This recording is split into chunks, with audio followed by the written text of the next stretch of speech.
Thank you, thank you, thank you. Good morning. How are you guys? Whether it's 8:15 or 9 o'clock, we're here, right? So we can go.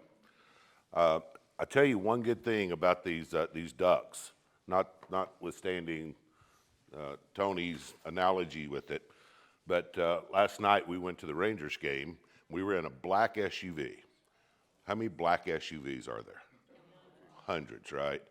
But this duck was sitting right on the dash of our black SUV as we were walking through the parking lot, and made it very easy for us to be able to identify. So you can identify your vehicle using, and if you took the whole range of ducks, then you could use it that way as well. As Tony said, I have I've got a long history of experience. Just means that I'm old, means that I've survived. What he didn't tell you is that in addition to those things that I used to do, I am now currently a board member for a charter school in Houston. So I'm sitting in the seats that some of you guys are sitting in. And, it is a little bit different perspective. So to be able to see, what is happening in our school and the responsibilities that I have. So I was given the task of really just kind of setting the stage for the rest of the day. And so really what we're talking about today, what I'm going to be talking to you about today is really the basics. It's really going to be Charter School 101. So we're really going to talk to you about the very basics. And the reason I do this a lot of times is because there's a lot of, for sure, board members, but even officers that need to know kind of where we were birthed and how we began. And some of you guys can help me with that, can't you, Natalie? So this is what I'm planning for the day. We're going to do a little bit of Charter School 101. We're going to talk about leading a charter school. We want to spend just a few minutes on legal responsibilities of charter school boards. And then we want to talk about how you might be able to exercise those responsibilities. So I will ask questions during this presentation, and then I will stop talking. That is your signal to answer the question. They are not rhetorical. I'm not asking questions just to hear the question. So the first question I have for you is, what is a charter school?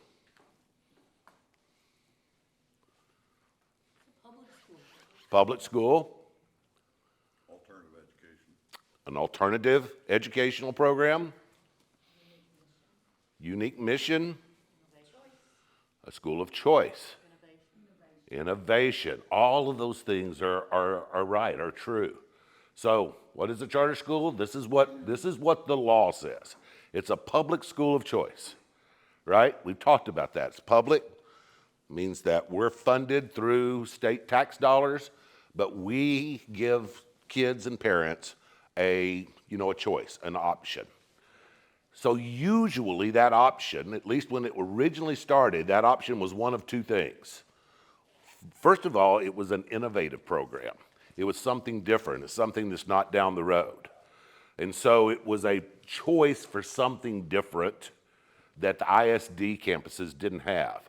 Or the second thing that happened when charter schools started, a lot of times they started in areas where the traditional public schools were not very successful. And so that's kind of the way that charter schools began, was we found areas that weren't being served by traditional public schools, and sometimes there were parents that started the school, sometimes it was educators that started the school, but they wanted to create a school that would provide an option for their children. Charter schools have a contract. So what charter actually means. It's a legal contract, and it's a contract with an authorizer. And in the United States, that authorizer can be one of many things, but in Texas, it is one. There is one authorizer of charter schools in the state of Texas, and that's TEA, the State Department of Education. But charter schools in other places can be authorized by traditional school districts. In California, if you're a charter school, you might be authorized by the local traditional public school. And in some states, you can be authorized by a university. And while we have campus charters that operate within ISDs, and we have university charters that operate on the campuses of universities and colleges, they are authorized by the State Department of Education, right? So that's who we answer to. So, contract with an authorizer, and then we are subject to the conditions of our contract, subject to the conditions of our charter. That's what makes us different from the traditional ISDs, okay? So what does that mean? Well, that means for you to do this innovative program, then we're gonna give you a little bit of autonomy, we're gonna give you a little bit of freedom, independence, allow you to do your innovative program in a certain way, but you are gonna be held to state standards, the exact same state standards that traditional ISDs are held to. And oh, by the way, if you don't succeed, what happens? You cease to exist. You get kicked out, you get shut down. Okay? Now, TEA talks about some foundational principles for charter schools. This is some stuff from TEA's website. They're publicly funded independent schools of choice. They're non-religious and non-sectarian, although that may be beginning to change. Not in Texas yet, but it's coming. That charter schools are innovative, and if you look at this definition, it says they're innovative because of the basis of their existence, right? That they're contracted. They have a contract, and so they're subject to the conditions of that contract. So I think it's important that we understand this whole concept of charter schools and where it came from. And so I want to give you a little history lesson. In 1984, the President of the United States, who at the time was Ronald Reagan, commissioned a group to look at public education in the country. And that group of scholars and experts created a report called A Nation at Risk. That's what the report cover looks like, A Nation at Risk. This is part of what they said. They said that public education in the United States today was a rising tide of mediocrity. That gives us a lot of hope, doesn't it? A rising tide of mediocrity. But look at this quote from the report. If an unfriendly foreign power had done to this country what public education did to this country, it would be considered an act of war.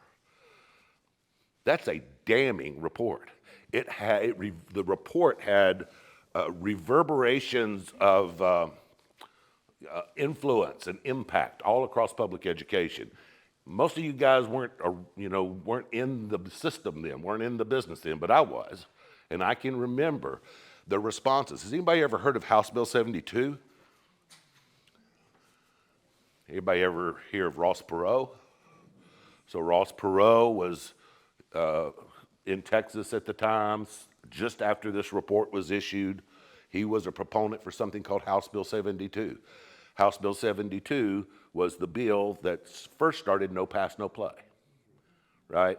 And the bill that began the very first accountability test in Texas, student accountability, statewide assessment. And I think it was called the tax or something. No, this was before TOS. This was pre-TOS. Teams, maybe, yeah, okay. Tabs, that was the first one. Thank you. Okay. It's good to get help from the audience. Thank y'all very much. Here's what happened, guys, as a result of A Nation at Risk. One of the first things that happened is that politicians said, well, we're not going to let public education and those, the people who are hurting our country, we're not going to let them do that. So we're going to figure out a way to make them accountable. And we're going to test the kids. So the first thing that happened was a big movement in our education system towards accountability, just like House Bill 72 in Texas. Now, it began slow. It began like, we're going to have this common test that we're going to give to all the kids, and then we're going to see how the kids are going to do. And then it became Now we're going to see how the kids do, and oh, by the way, we're going to compare the schools. And then it became, oh, we're going to see how the kids do, and if they don't do good enough, then they don't get promoted or they don't graduate or whatever. But the beginning of the accountability movement was a direct result of a nation at risk. The beginning of the charter school movement is a direct result of a nation at risk. Because here we are, public education is not doing the job, right? We've got to find some alternatives. Oh, and by the way, I know better because I run an insurance business, or I'm the grocery store manager, or whatever the case may be, and I know all we need is competition. And if we have competition, then everybody's going to improve. And so the charter school movement came as a result of this. We began as a way to compete with the public education system that existed at the time. And that's really kind of where we started. So here's a little history. Here's 1991, Minnesota passes the first charter school law. You can see right here, Texas is down there in 1995. And today, all of those folks, all of these folks right here in the red have charter school laws. And you see that state right there is West Virginia. They passed theirs 2 years ago. This is an old deal. So almost every state in the United States has a charter school law, has a way to authorize charter schools in the state of Texas. Or, I'm sorry, in the country. Okay, so let's look at Texas.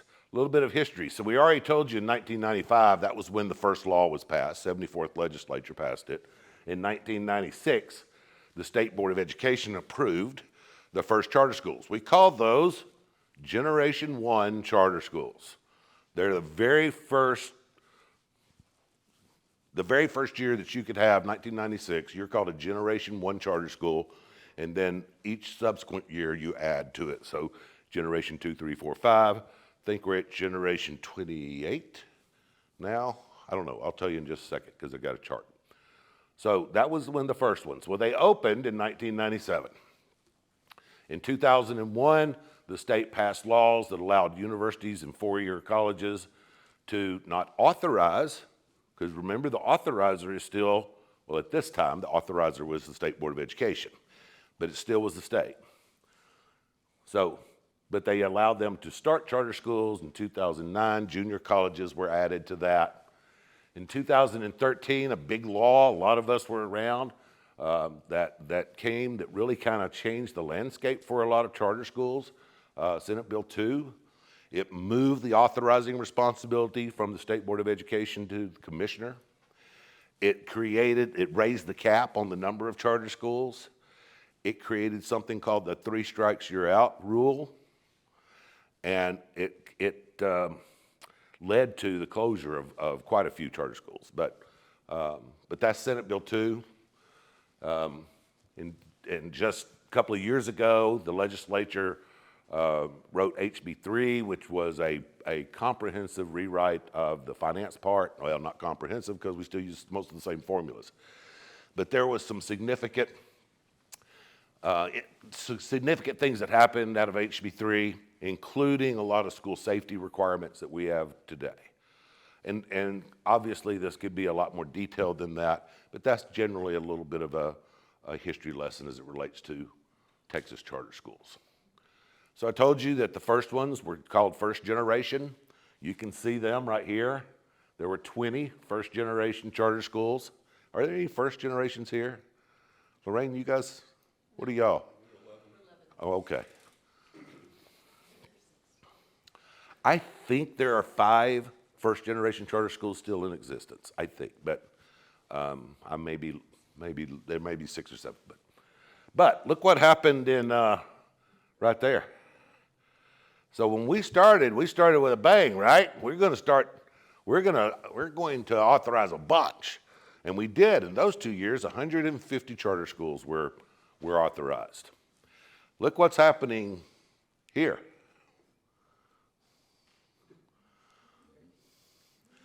And the commissioner just released the charter schools for the 28th generation.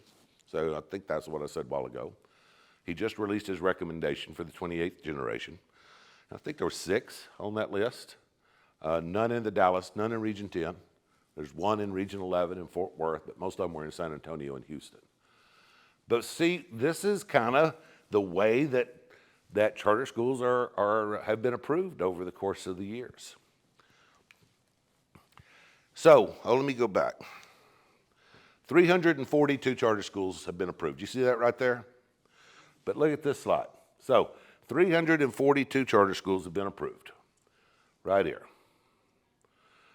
There have been 158 closures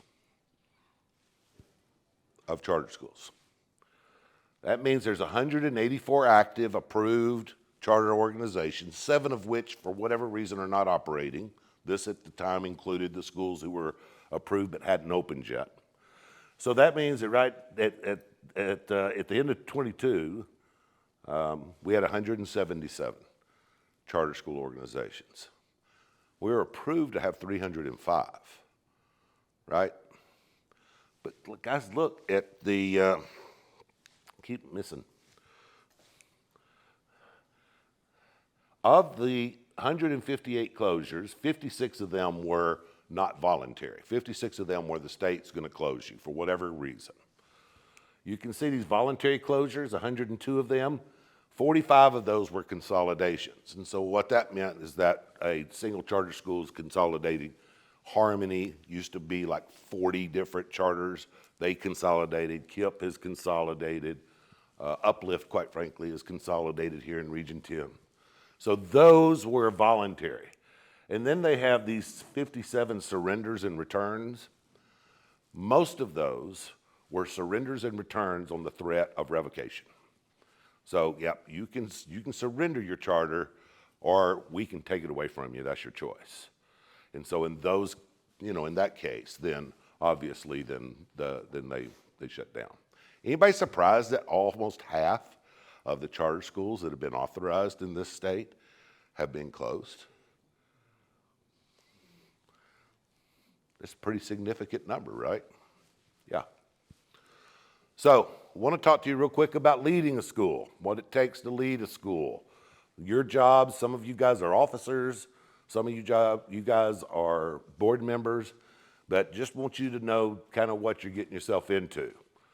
So, I use an analogy of a mountain climber in this, and leading a school is difficult. I'm not talking about a charter school, I hadn't gotten there yet, I'm talking about a school.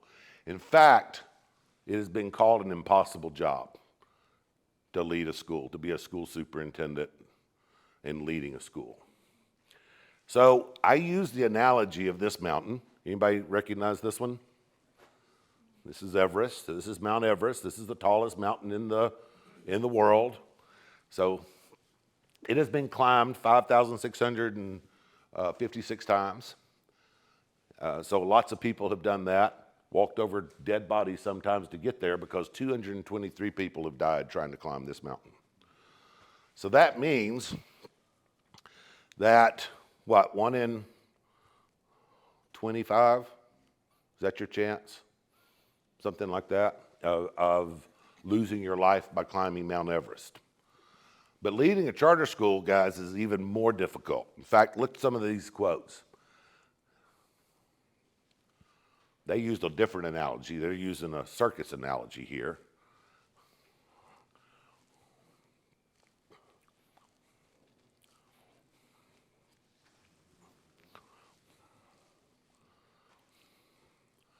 So why do you think leading a charter school is so much more difficult?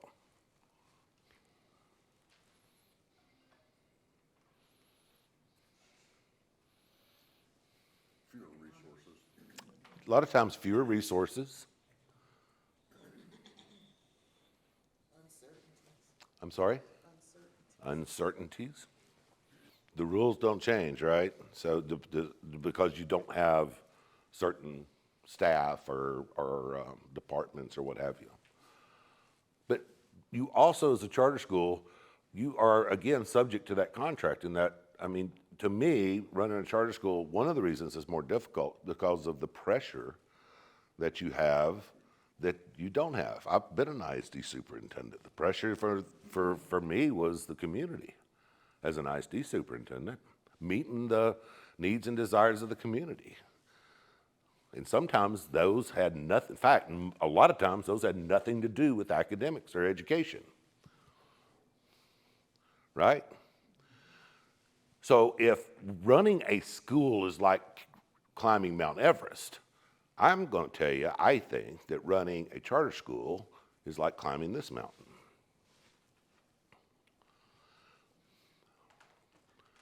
This is Chicory.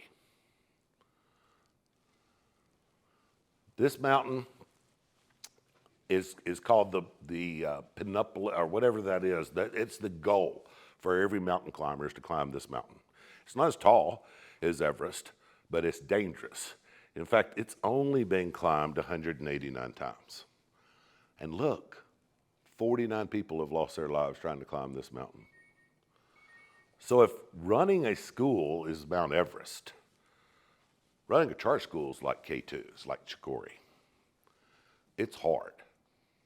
It's not easy.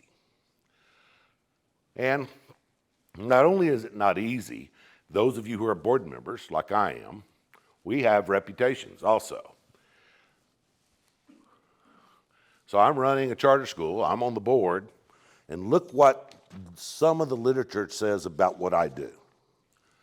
So, all of this, great news, uplifting news, and you're probably saying, what have I done? Why am I here? Well, here's why you're here. There is an irrefutable connection between the effectiveness of the board and the success of the school. It's proven. There's no other single factor more important to the health and sustainability of a charter school than its board. This is a lady who works with charter school boards all over the country. What you do matters. Effective board governance is the foundation to a school's success. So you improve the board, you improve the performance of the school.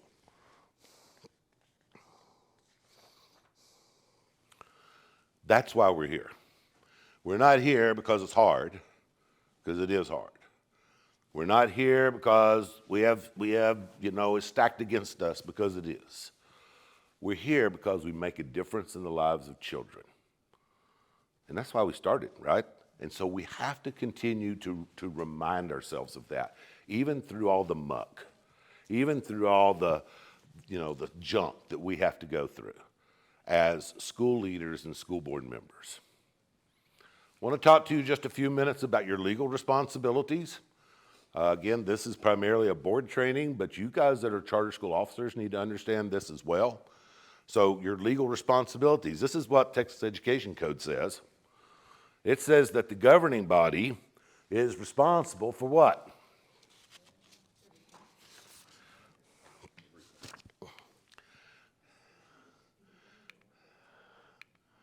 There we go. It's responsible for the management, operation, and accountability of the school. It doesn't say the superintendent is there. It doesn't say the community is there. It doesn't say the governor is, or the lieutenant governor, or the speaker of the house. It says the governing board. The governing board is in control of every single charter school in the state of Texas. And I tell you this because I have so many friends, and I've got some in this room, who are founders of their schools, who they're the person who had the dream, right? Who established the school. As soon as they opened and handed over those reins to the board, guess what happened? The board became the owner of the dream. Had to. The law says that. And so founders, we need to understand that as well. Now, there's certain things that that the law says that you can't delegate. So there's some things you can. You as a board can delegate a lot of stuff to other people, but you can't delegate these things. So you can't delegate the final ability to be able to hear grievances and complaints. That's what you have to do.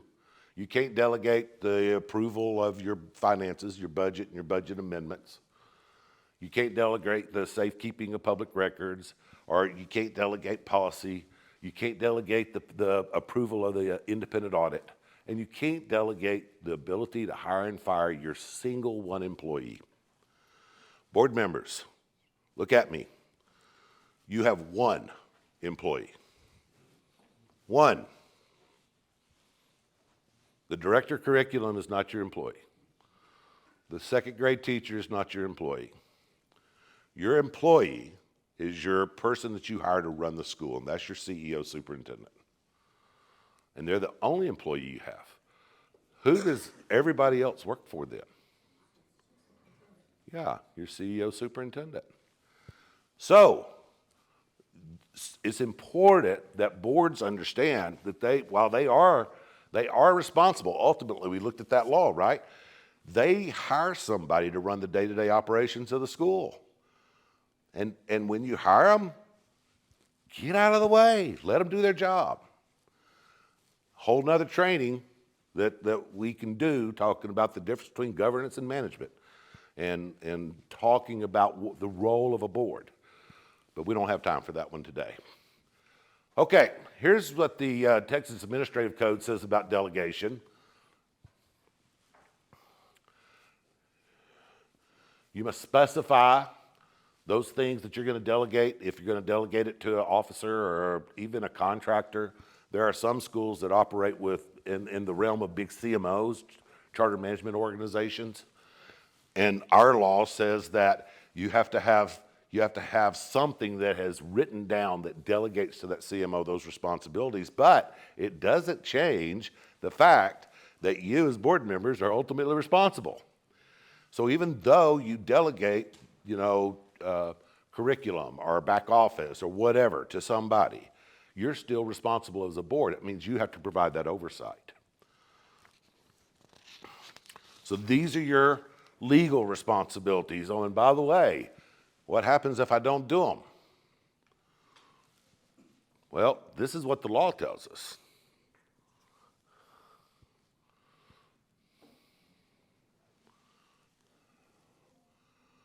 Guys, as board members, not only do you have a legal responsibility, but you have a personal liability. I mean, that's what this says, right? It says a member of the governing body has liability. So now you're probably thinking,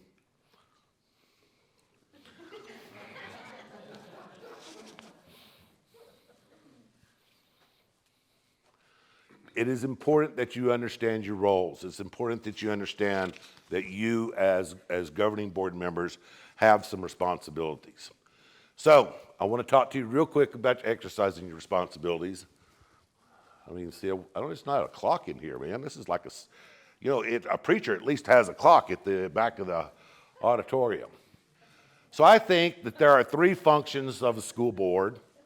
Look at them here. Three functions of a charter school board. This is Texas Education Code, and it says that it uses different names to try and identify, who that charter school board is. Sometimes they're called directors, trustees, other governing bodies, but I think that tells us about the three functions that charter school boards have. You have, first of all, as a board of directors, you're a nonprofit board. As a board of trustees, you're a school board. And as a governing body, you're a quasi-governmental board. And you have responsibilities in all three of those areas. The easy one, of course, is the school board, right? That's the one that we know. So you are a school board. And look what the law says about charter schools. We are a part of the public school system of Texas. So that part of your job should be easy. You should know that. It says that except as provided by we are subject to the same federal and state guidelines as other public schools. Is there any doubt that we are a public school? The law says it. Now, all of your legislators don't know it yet, but the law says it. The law they pass says it. In fact, if you look at the 5 purposes, by the way, these haven't changed since 1995. So this was the original purposes for charter schools, and they haven't changed. So you look at those, look at how many of them, Tony messed with my presentation, so how many of those say public school system? 3 of the 5 purposes for charter schools say public school system. There is no doubts that we are a public school. So as the board and officers of a public school, how are you similar and different from traditional ISDs? I got a test. So when it comes to academic accountability, are we similar or different? It's exactly the same, right? We have the same academic accountability. How about financial accountability? Tony? All right. All right, we're similar. How about financial accountability? Similar, right? How about school boards? Similar or different from traditional ISDs? Different, thank God.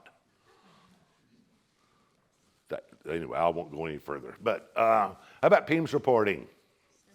We're similar. Teacher contracts? We're different. We don't have the same. How about open meetings? Same. Facilities funding? Different. How about nepotism restrictions? I didn't get any answers. Since Senate Bill 2, we're exactly the same as the ISDs. Now, those of you who were in existence before Senate Bill 2, you might be grandfathered. You might have some nepotism things that are grandfathered. But since 2013, it's the exact same rule as it is for the ISDs. Graduation requirements. Similar, it's exactly the same. How about teacher minimum salary scale? Different. Okay, good. You got 100, you guys all are on the school board. Great job. This is a very important similarity.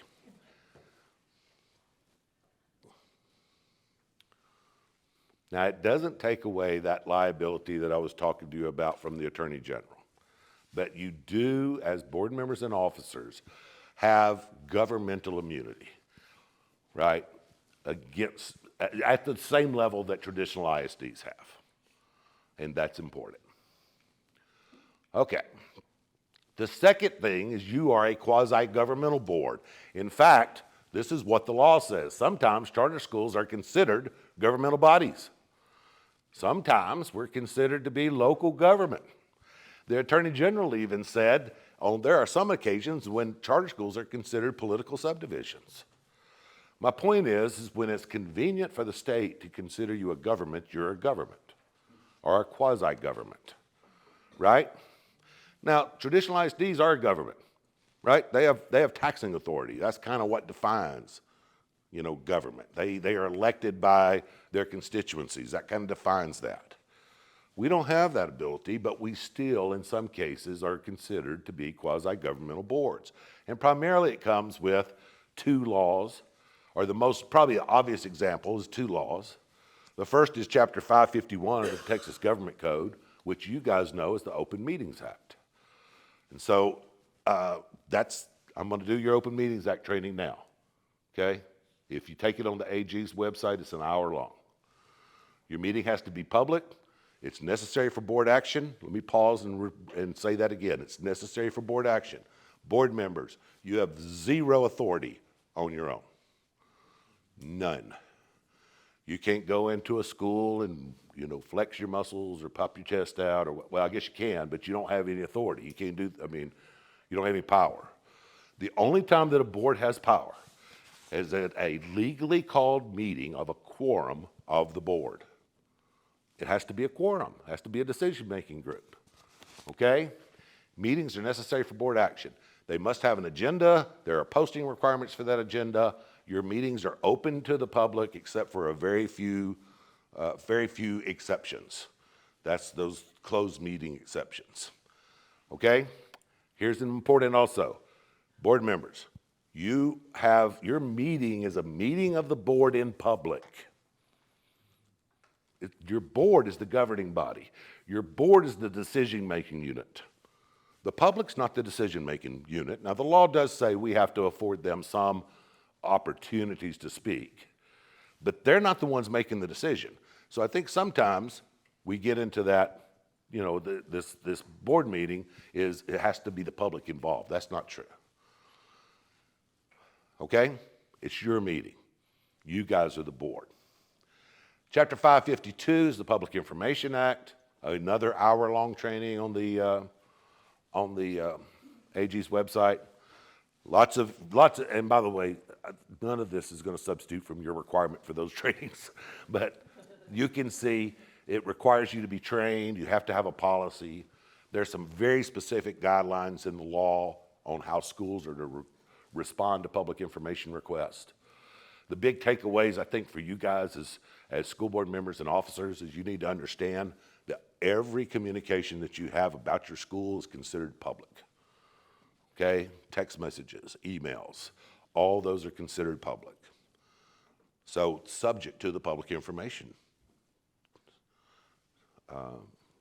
request. So those are the two big ways that charter schools are considered government boards. The third board the third kind of board you are is a nonprofit board. So as a nonprofit board, and this is, by the way, different from the ISDs. So the ISD is not a nonprofit, right? ISD is a governmental entity. So these are unique to you as a nonprofit. This is what the Texas Administrative Code says about you. It says that you're going to be held to a standard of care in those fiduciary duties. What are fiduciary duties? That's what I thought too for years, but it's not true. It is true, but it's not true. We'll put it that way. Texas Business Code says that you're going to discharge your duties in good faith, ordinary care, and in the best interest of kids. And that tells us about these fiduciary duties. Now, fiduciary duties, for years, I thought was all it was finance. But it's not, guys. There are 3 fiduciary duties that you're responsible for as board members and officers. Your duty of care, your duty of obedience, and duty of loyalty. And while these do pertain to money, they don't just pertain to money. Okay? So duty of care, what is that? This is the standard that the law has. This is the standard of what we expect for you to do. This is, if you get called out on this, they're going to say, what would an ordinary person in your position do? And what duty of care means for you guys as board members specifically is that you pay attention. You participate. You're at the board meetings. You ask questions at the board meetings. You're prepared. You read your board packet beforehand. Right? It means you're paying attention because ultimately you guys are responsible. We already looked at that. So how do you exercise your responsibility? Well, when's the only time you have authority? At a legally called meeting of a quorum of the board. You've got to be prepared. Duty of care. And ask questions and be involved. Right? It is not designed for you to sit there and drink coffee and listen to somebody speak for 45 minutes and then say adjourn. You are the decision-making body. So duty of care is important. For you guys that are school leaders and officers, duty of care means that you're taking care of who? Your kids, your employees. You're providing a safe environment. That's important. The second of these duties is called duty of obedience. Duty of obedience, and it really is what it says it is. Duty of obedience means that we follow the rules, right? So we got to know the rules to follow them. So you got to be aware of and know what kind of rules there are, but that you are following the rules. But guess what? It doesn't just mean the law. It doesn't just mean the administrative code. What did I tell you your charter was at the very beginning of this deal today? It is a contract. It is a contract. There are conditions in that contract with the state of Texas. It is your duty of obedience to know what your promises are in your contract and to govern to meet the goals of what you said you were going to do as a charter school. One of the big things that failures that sometimes charter school board members have, is they've never read the contract. They don't know what we promised. So, duty of obedience. The last of these that we're going to talk about is duty of loyalty. And in Texas, there's actually what's called an enhanced duty of loyalty. So this means you're going to make decisions that are in the best interest of who you're charged, who you're a fiduciary to, right? And you're a fiduciary to the children, to the students. And so what duty of loyalty means is that you're going to make decisions that are in the best interest of the kids. By the way, this is true of officers and board members. That's in the best interest of the children and the best interest of the organization. What you're not going to do is make a decision that's going to line your pocket or that's going to get a job for your brother-in-law. You know, he's got concrete business, so I'm going to make sure that he gets the concrete. Those things are conflicts. This is where conflicts of interest come, is in this duty of loyalty. So your duty of loyalty is, I'm going to make a decision that's in the best interest of my kids, of my children. And I'm going to do that consistently. So there are ways that you can, as a board member, participate and be loyal, and you maybe you have a business that's doing business with the school or whatever, but you have to excuse yourself. You have to recuse yourself from decision making there. I tell people all the time, I spent the first part of my career in small, rural West Texas schools. I promise you, on every single board, the vice president of the bank was on our board. And guess where our money was? Our school at that bank. It's the only bank in town. So did that mean that eliminated the vice president from the bank from being able to participate in governing our school? No. But it did mean when we talked about depositories, he had to recuse himself. My point being is there's ways to do that. Duty of loyalty, that's to your children. So how do you do that? So here are some other things.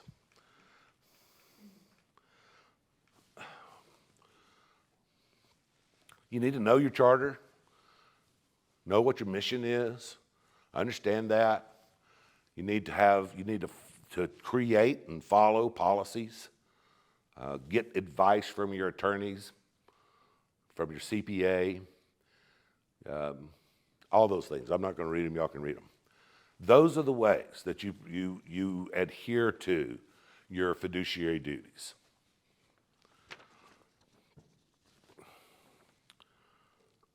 Here's the reason. Here's the reason we do this, right?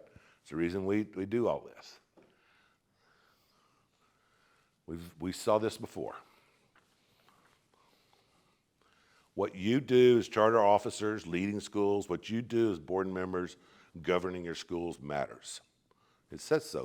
The research tells us, right? There is an irrefutable connection. So what you do matters. So don't take your jobs lightly, board members. What you guys do impacts the lives of children.